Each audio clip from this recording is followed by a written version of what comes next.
Academy of Art University's Urban Nights Update is next. Coming up, startling news about life expectancy in the United States and details about how that's trending. You've heard of mental health issues facing students. We'll bring you a powerful personal story about what that looks like and feels like. Threats to our environment, international warnings, and a look at the issues facing our 50th state. And comparing the Tinder and Bumble dating apps, which one do you prefer? All those stories coming up next on Urban Nights Update.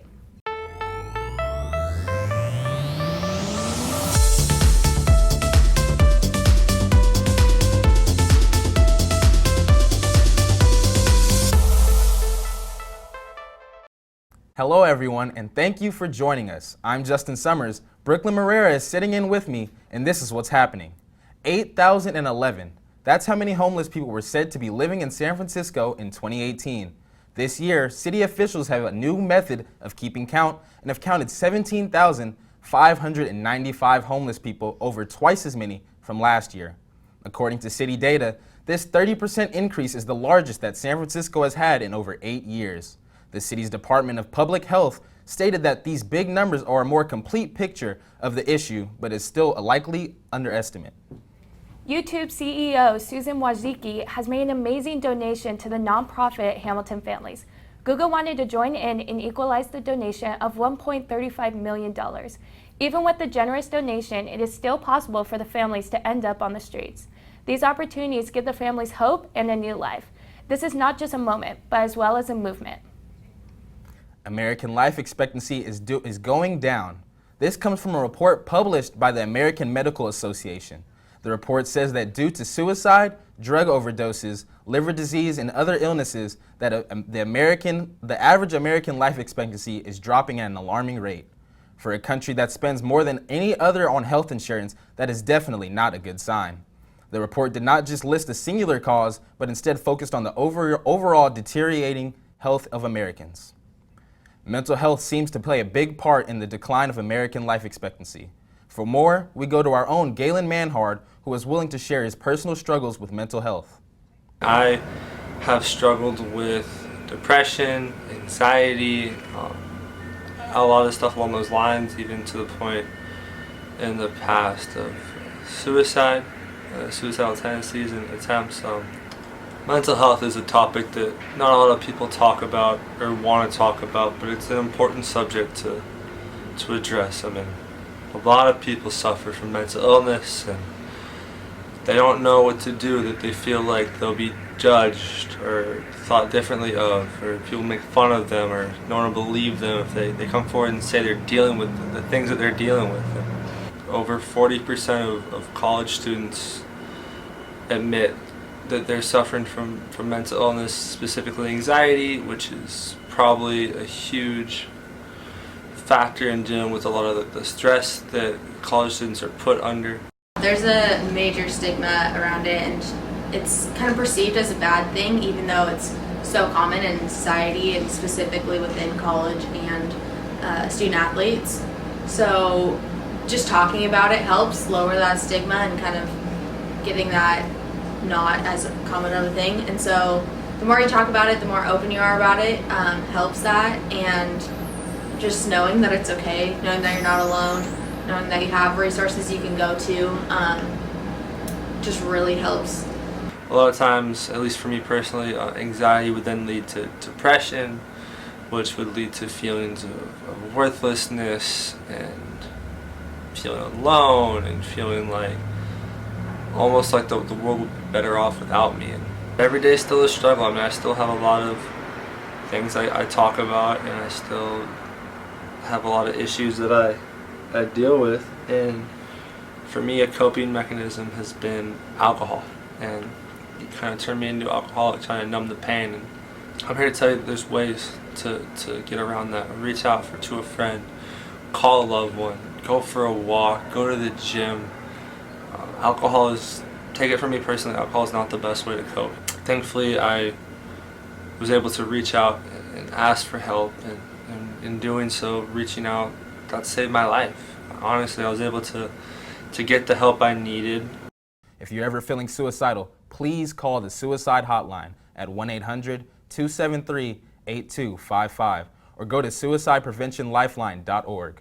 It's not been announced yet, but a new policy is slated to go into effect regarding campus sexual assaults. Secretary of Education Betsy DeVos is reported to be reshaping the way sexual assaults are handled. Under the new policy, people who are accused of an assault will have the right to cross-examine their accusers, among other rights. DeVos believes it will balance the system and be more fair towards alleged perpetrators, but critics believe it places an unfair burden on the victims. Put that hot dog down. An Illinois company is recalling more than 500,000 pounds of pork products because they were not inspected. The 515,000 pounds of meat was produced and distributed between November 25, 2017 to November 9th this year. The recalled meat produced by Morrison's Meatpacking has an establishment number of 18267 inside the USDA mark of inspection. The products also include pork loin, pork back ribs, and pork chops. Calling all vegetarians and salad eaters. Last week, federal health and regulatory officials warned consumers to stay away from romaine lettuce produced in the Salinas Valley. The Centers for Disease Control have said that the lettuce may be contaminated with a dangerous type of E. coli. This comes after 40 different people have gotten sick from romaine lettuce in 16 different states. All lettuce products are labeled with a harvest location on the label showing where they are grown. Any and all Salinas grown lettuce should be thrown away, so be sure to check. A new study by the UC Santa Cruz shows that mountain lions in the Santa Cruz Mountains have 3 times more mercury in their bodies than those found inland. And it has also found out that fog coming from coast might be the cause. The fog pulls mercury out of the ocean and drops it over the coastal mountains. This is especially bad for the mountain lion because the fog accumulates in their fat and that could contribute to their deaths. 4 years after 197 countries signed the Paris Agreement with the goal to reduce the release of greenhouse gases and prevent the worst consequences of global warming, a United Nations report shows that we are still heading towards those catastrophes. The report also shows that the main reason for us not reaching the goals is the fact that the world's biggest polluters and the USA and China expanded their use of carbon dioxide last year. The conflict between nature and the lure of tourism is all too real in Hawaii. Pacabo Reinhold had a chance to travel there recently and reports the impact of tourism industry and the choices Hawaii is facing. Hawaii is one of the most beautiful places in the world, so it's no surprise that the tourism industry booms and is the state's biggest export. However, Native Hawaiian Valeriano also sees how the tourism industry collides with the Native Hawaiian culture. Hawaiians have a belief of the heavens, the earth, and the sea to respect all is all in tune to be one. With us having a harmony of the three, we have a balance in life. But with the tourism, there's an imbalance always, because just like Shane says, when you come, you use the water, you have rubbish. So we're trying to find answers to get rid of all the additional rubbish. The industry holds 20% of all non-farm jobs in the state, so you could think that it's mainly doing something good for the state. However, according to Honolulu Civil Beat, the visitors number have exponentially grown over the last 30 years, but the economic benefits have stayed the same. Valeriano knows what could be a reason for that. Japanese companies, Korean companies, Chinese companies, Russian companies, Polish companies all come here and having their own businesses, but they need their countrymen to speak to their countrymen when they bring them here. So therefore, a lot of the monies are not kept here because their corporations are out of this country. The good news is that there's an almost universal agreement that there is a problem and that action is needed sooner than later. But my question is, do tourists see the problems too? Sarah Miller and Jenny Wilson, who are tourists here in Hawaii, are definitely not blind to the problems. It's a little bothersome. There's a lot of tourists. I don't love traveling to places that have a lot of tourists, but at the same time, being a tourist, I can't complain too loudly because I'm one of them. Hawaii already changed a few things by shutting down 10,000 vacation rentals in Oahu in 2019 and by planning to use $20 million in 2020 on programs to promote safety and protect natural resources instead of using it to attract more tourists. However, the trend is that the tourism industry will continue to grow and a lot more actions will be needed to control the situation.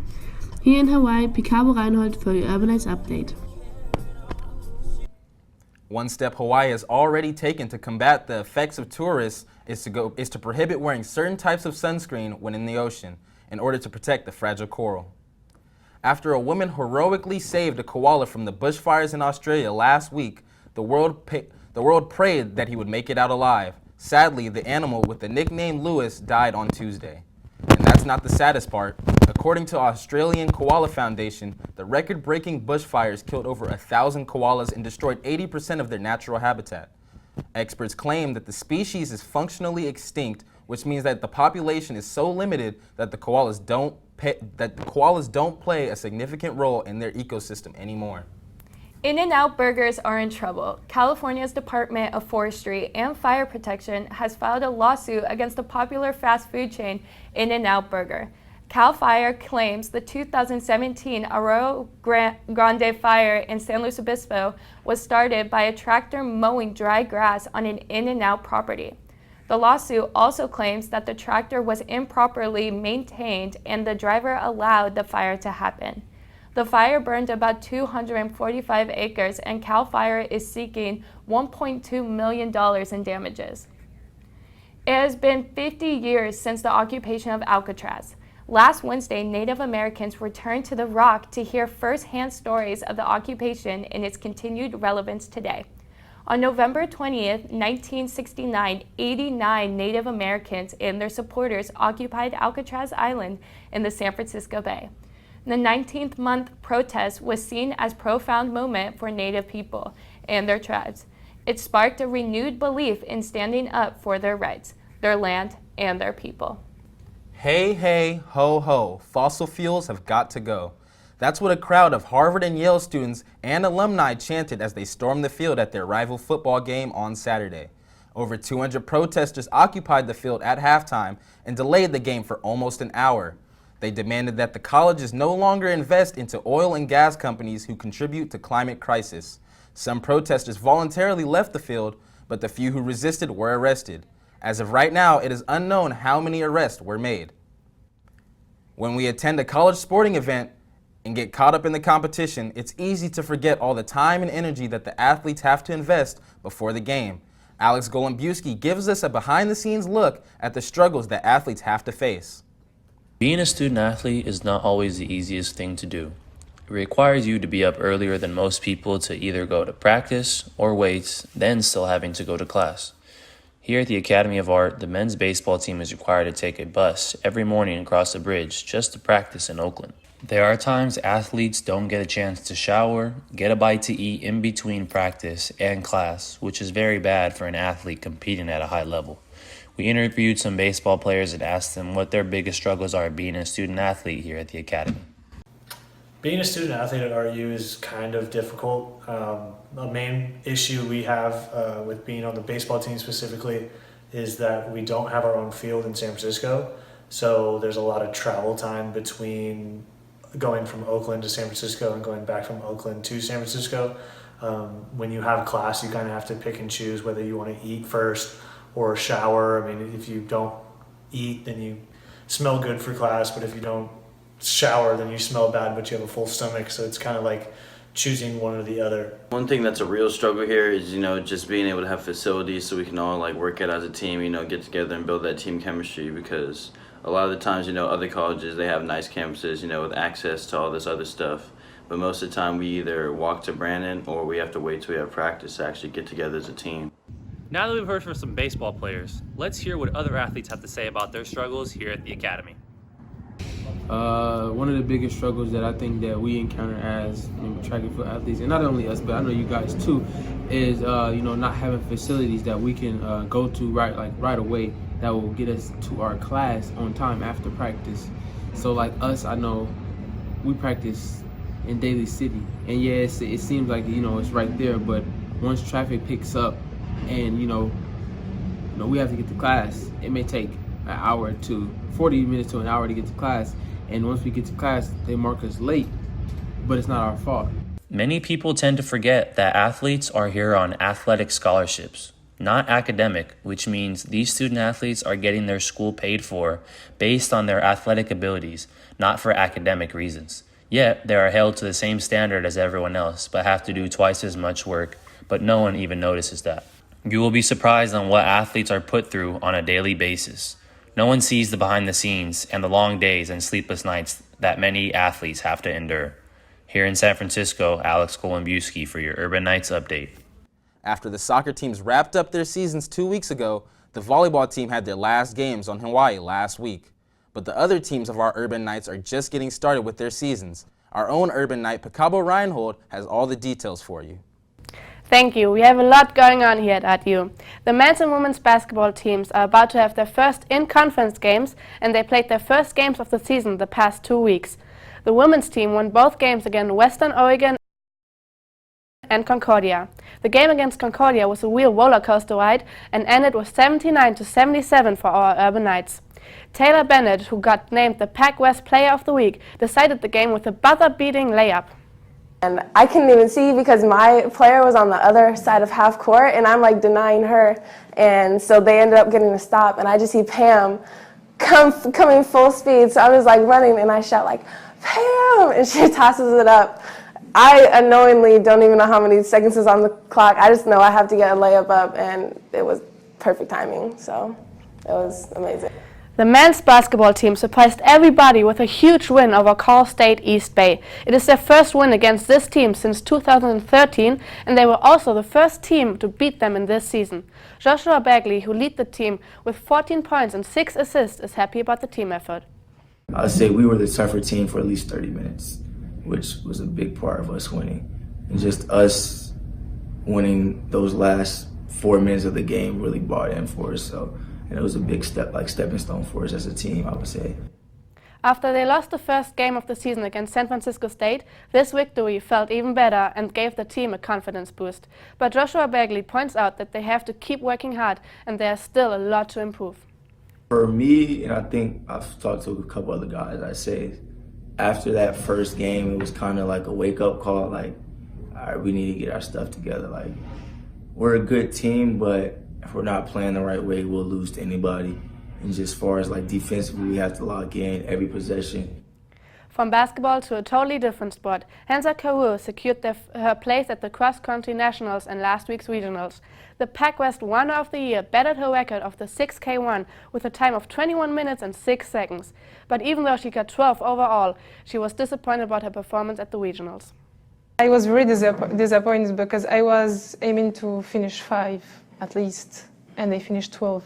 So I wasn't really happy at the end, but I knew I could make nationals because last year they took maybe 15 people and they finished 12. So yeah, I tried to pray so hard and think that I will. And that's it for your sports update. See you next time, and now back to you. Thanks, Pacabo. I recently found something very interesting, a gym on wheels. This new company created a brand new way to work out in what could become the new wave. I went down there myself to check it out and get all the information you'll need to know. It's pretty much like this. It's a fitness studio on wheels. Can you believe that? On wheels. So if you're looking to get in a quick workout with some great scenery, we may have found exactly what you're looking for. The new company Drift offers a new experience when working out. By using a solar-powered boutique studio attached to a truck, Drift brings workouts to some of San Francisco's most scenic locations for a 50-minute workout with trained professionals. I spoke with one trainer, Mason, and a student who was taking the class, Abney, about the workout. So I happened to pop in the class. Mason was teaching. He gave me the most amazing energy. It's a full body workout. I mean, you'll be exhausted within the first 8 minutes. You better know it. It's the best thing you can do. You're outside with the nice fresh air. You get to see the people. It's an awesome experience. You should definitely come on down and try it for yourself. The workout consists of 2 main sections, 25 minutes of rowing and 25 minutes of strength training. The trainers design each workout session themselves that's tailored for each specific class. They also push you to your fullest potential by motivating and encouraging each student throughout the workout. I spoke with Chief Fitness Officer Kim to find out what her favorite part of Drift is. Surroundings, like when the music is at an all-time high, people walking by are like cheering you on. You are not only like working out in the room with your peers, but you're also, you know, part of the city. You are becoming part of this very energetic, insane, crazy, enigmatic city, and I love that part of Drift. If you'd like to sign up for a class, all you'll need to do is download the Drift app or visit their website at letsdrift.com. Once you've done that, you can sign up and choose a day and time that works with your schedule. Classes start at $35 a session, but the first one is half off, and it'll even be free if you bring a friend. Yeah, come check us out, man. Come on down here. It's Drift, man. Drifters, hey, hit us up. Let's Drift on Instagram. We'd love to be you guys as friends, and come check out the wonderful experience here at Drift. As of right now, Drift is only available in San Francisco, but stay tuned as it could be coming to a city near you. The 2019 Victoria's Secret fashion show has been canceled. L Brands, which owns Victoria's Secret, has decided not to do a fashion show this last year. After last year's low viewing numbers, the Nielsen company said the show had lost half of its viewers in 2 years. The show also had poor reviews and publicity surrounding it. Friends is celebrating 25 years by expanding the current pop shop at the Union Square AT&T store in San Francisco. They're opening up a whole new floor complete with the Friends set of Monica and Rachel's apartment and Central Perk where you can pretend you are part of the group.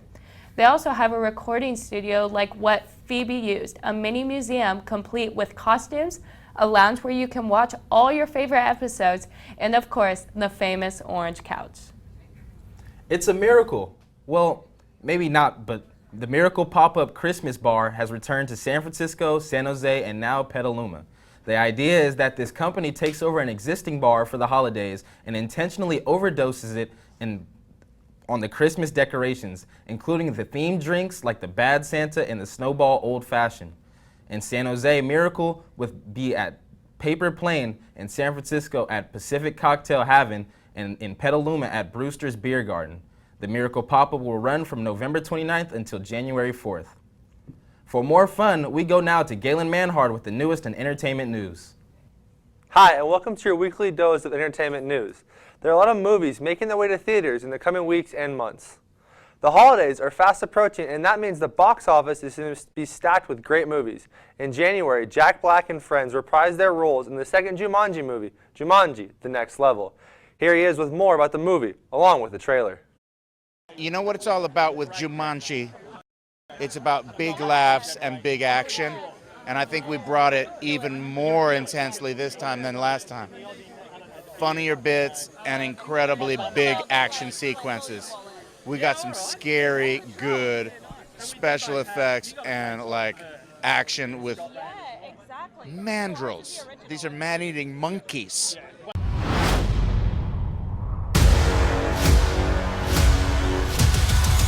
Where's the jungle? This is a whole new thing. Nobody told us we had to do a whole new thing. Okay, something went wrong. Come on. I'm coming. Grandpa Eddie, morning. Did you guys see Spencer? Who's that? I think he went back in. We gotta go get him. You hear something? We haven't even picked our guys yet. Are we in Florida? Oh my God. Wait. We're in the wrong body. My joints feel like butter. Oh, never. Feel loose myself. This can't be happening! I came back and things actually got worse. Look at this. 1, 2, 3. We have some issues here. The game is busted. Listen up now. This is a dangerous place. You got to have eyes in the back of your head. What in the Sam hell just happened to him? Also coming out in January is the Robert Downey Jr. remake of the classic movie Dolittle, about a doctor that can talk to animals. He must use his gift to find a cure and save Queen Victoria before it's too late. Are you Dr. Dolittle?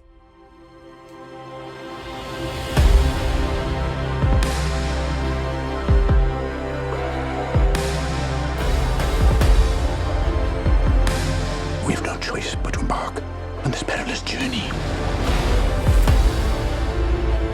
Everyone pack your bags. You can talk to animals.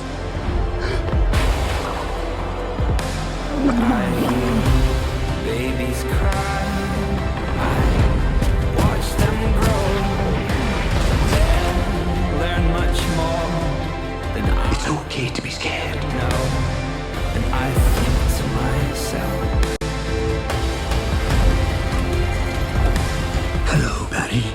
Hello, lunch. That's it for your Urban Nights Entertainment Update. I'm Galen Manhard. Back to you. Thanks, Galen. It is never too late to hop on a BART or in your car and head to Treasure Island for the cross-country ballooning fair. In celebration of the movie The Aeronaut's Incredible Journey coming out on December 6th, they're allowing everyone the chance to ride on the hot air balloon for free. Don't miss out. The fair is open from 3 to 8. Want to meet someone with the same wealth as you? I have the perfect way for you single men and women to meet your match made in heaven. With the price tag ranging from $25,000 to $250,000. Kelleher International has been matching people for over 30 years now. That said, they know exactly how to do it. They believe to set the standard high because that is what these men and women are looking for. This is your opportunity to find love with a high price. Want to find love but not for such a high price? Bumble and Tinder are free dating apps located on the App Store. I went to check out the differences between the two. Laura became a user of Bumble over a year ago. In the beginning, she used it just to meet new people. But as she continued swiping, she realized that she can possibly come out with a relationship. After conversations back and forth, she found her girlfriend of 8 months. Bumble is a better way for women to reach out to whatever they're looking for. Because on Bumble, women have to be the one who message first. So I think that's very empowering. Me and my girlfriend, we met on Bumble 8 months ago, and we've been dating since. So it has really helped me out, especially in the LGBT community. Laura is not the only one who likes Bumble. Asta is a frequent user of the app. I prefer Bumble because the ladies gotta message you first, and I feel like it's a lot more classy. By requiring women to message first, Bumble's dynamic is shifted. If you're a woman who knows what she wants and puts hard work into messaging, then Bumble is perfect for you. But make sure to message quickly because you only get one day. Bumble is competing with the #1 app, Tinder. Tinder is male-dominated, so let's hear the young adults' opinions about it. I like Tinder because I'm not really an initiative person, and the guys make the first move on Tinder rather than Bumble where the girls make the first move. So yeah, the guys hit me up first and I like it better. I prefer neither because I feel it is very impersonal to meet someone over the internet and have the computer decide who you match up with. According to Tinder, they believe it is more than an app. It is a cultural movement. On Tinder, there is no time limit of how long you can message. Depending on your feeling, women or men are allowed to spark the first conversation. This is your chance to see if you have a match made in heaven. Bumble and Tinder are waiting for you on the App Store. I'm Brooklyn Maria for your Urban Nights Update. There are other apps, but right now, those two seem to be the most popular. They are available for free on the App Store. Thanks, Brooklyn. Well, that wraps up this edition of Academy of Art University's Urban Nights Update. For everyone here, thanks for joining us. I'm Justin Summers. And I'm Brooklyn Maria. See you back next time and have a great Thanksgiving holiday.